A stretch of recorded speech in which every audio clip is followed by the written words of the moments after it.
Welcome back, everyone, for our final segment, which is one of our favorite segments. That's Best of the Week. We're doing things a little different because he is the man of the hour. Nick Kuzma, after 3.5 years at Fox 54, is going on to greener pastures as he enhances his career on the next level. Nick, I can't believe, man, these 3 years have flown by the way they are. I mean, when you think back to it, like, how much fun did you really have? Yeah, I had a lot of fun working here at Fox 54. A lot of fun, working for you all these years. It is kind of weird. You get so used to the routine of working in a certain place, of living in a city which I really did enjoy, working in a state which I fell in love with over the last 3.5 years. It's weird that it's ending, but yeah, certainly excited for what's ahead. All right, man. Look, let's take it all the way back now. Yeah. All right. I remember Jonah Karp, another former Fox 54 sports anchor, spoke very, very highly of you. So I'm like, hey, let's get this guy interviewed. But it was a little lengthy process because of certain things on both sides. Yeah, it was. It wasn't like the prettiest interview process. I remember we talked with our former news director Andrea and yourself, and I thought we had a great interview. Like, we talked for like an hour and a half. Correct. We were slotted for like half hour. We went like an hour over. So I instantly felt like, okay, there's a connection here, and this could be great. But then, I wasn't brought in until the summer, and I interview, I think, in like April. So something like it was that. a long process. I wasn't sure if I was going to get the job, which is always funny when you are in a job for so long that you remember those times of thinking you weren't going to be in this, and this wasn't going to be your reality. But hey, it worked out, and we had a lot of fun and made some memories. Absolutely. You especially made some memories on First Down Friday night, in which, you got the local games your first week, and then boom, you had to go to Sand Mountain like the very next week. Welcome to Alabama, right? Exactly. My first ever game covering for Fox 54 was Hazel Green Sparkman in, I think it was like week 1. I think it was by the time I got here. It was week 1, and let's just say Sparkman hung like 70 points in that game. That's not an exaggeration. And then right after that, I went to the rematch of the game before, Fife and Geraldine, of course, a big rivalry out in DeKalb County. And the year before, they snapped Fife's nation's longest winning streak. Correct. And then, of course, the Red Devils got some payback the next year. But always had so much fun. Have reached out to several high school coaches in the area because I did enjoy spending that time with them, and they were always super welcoming to their programs and to the Tennessee Valley.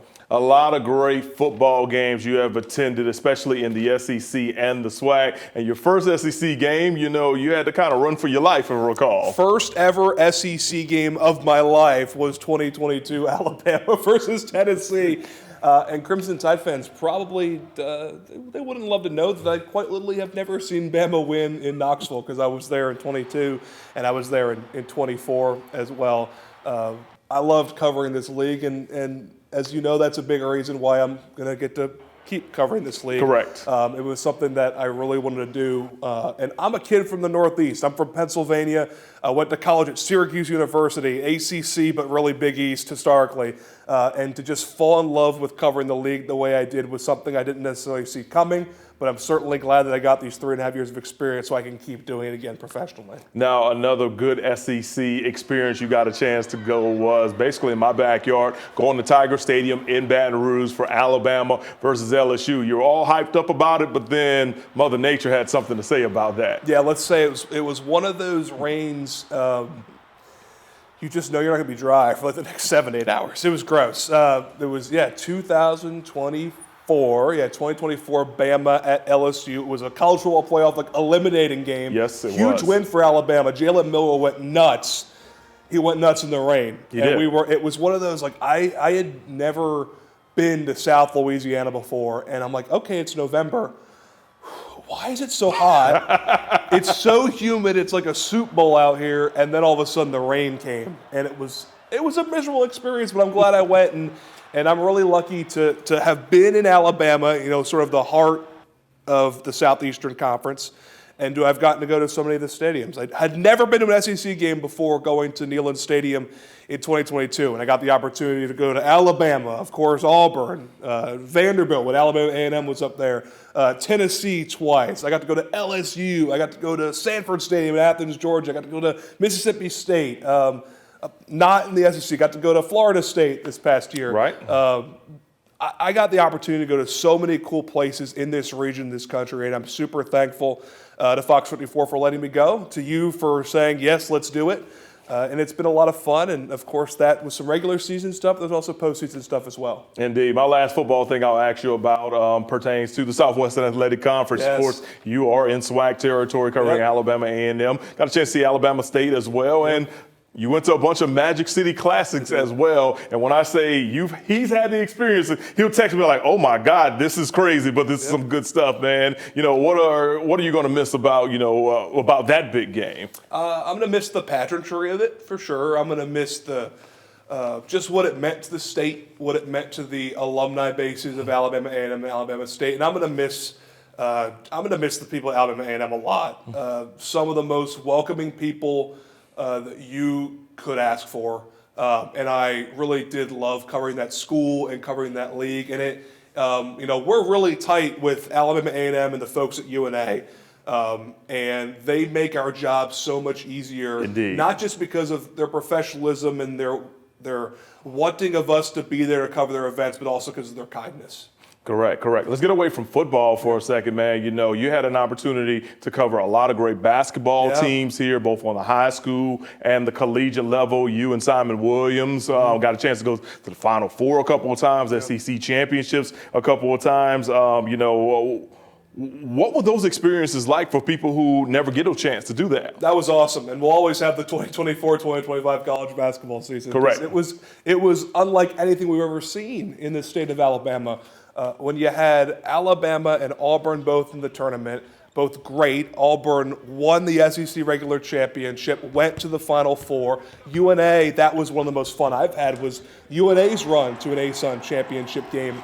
Alabama A&M women were great. Both UAH squads were really good. The men were double champs at the GSC. It was just such an awesome experience to get to cover that season and to cover all of the seasons. Like you said, I got to cover two men's Final Fours, which was so cool. And that is totally just a product of the fact that there was two really good teams and the fact that Fox 24, bought in enough to send us to those, to go to Glendale, Arizona, and to San Antonio, Texas.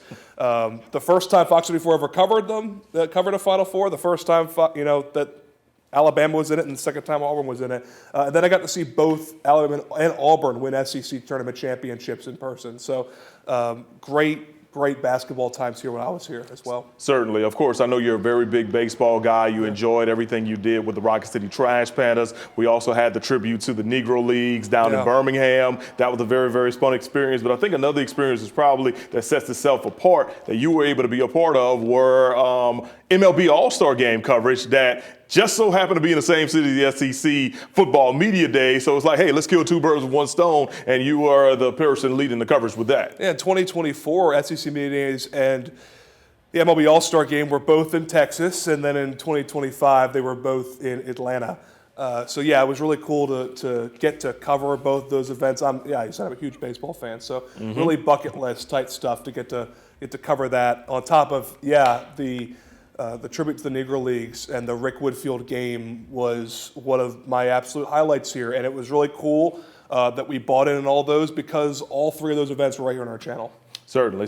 Look, I'll wrap it up with this. You have a very, very, very close relationship with mascots as well. Yeah, we do. Yeah. Whether it's Butch Henry over at Alabama A&M or Sprocket or Chaos and Ruckus. I mean, tell me, why do mascots mean so much to you? Yeah, because I was one.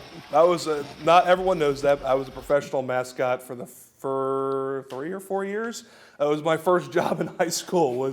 I grew up in Reading, Pennsylvania, and the AA affiliate of the Phillies is the Reading Fightin' Phils, the Reading Phillies. And so I was like, I want to be Screwball, which is essentially like a Mr. Met, like big body suit with a baseball head. Correct. And I was like, I want to do that during the summer, and I did for 3 years. And so if you ever would see me out and about and there was a mascot around, I was probably going to take a video of it, and it was probably going to go in our highlights because I'm a big fan, man. Certainly, certainly. Well, look, we're going to go ahead and wrap things up right here on Sports Section. First and foremost, Nick, I just want to say thank you for your hard work and your diligence for everything that's being done here. I know you did a lot of stories that you were kind of like, oh, what you putting me into? But then you realize, hey, it's pretty rewarding. But I appreciate you doing that and helping elevate the craft of Fox 54 Sports, not just with this show, but also with First Down Friday Night and with other ventures that we've had. Man, I just want to say, not only am I going to miss you, I'm going to be feeling good because another person has come through these doors and now is enhancing and elevating their careers. I know you'll do good, especially since you'll still be covering SEC football. Yeah, it's been great. Maybe a little slack too. Okay, yeah, that's true. There's a team not too far away. So, I'm excited about it. I really appreciate you bringing me here to Alabama. No problem. I really enjoyed my time in this state. And I'm really thankful for all the opportunities I did have here for the last 3.5 years. Indeed. All right. Well, look, we're going to wrap up the show, and I'll give you the floor. Yeah, sure. Thanks again, Mo. Thanks again to everyone who made this experience at Fox 54 better over the last 3.5 years. Of course, thank you also to my parents for emotionally and financially supporting me over the last 3.5 years. Been there, done that. Yeah, exactly. And thank you so much to the love of my life, to Haley Rader, my fiance, who also is just an absolutely essential part of my support system. So love all you guys, and that's it for Fox 54 Sports Extra for the last time. That's Mo Carter, and I'm Nick Kuzma. Have a great night.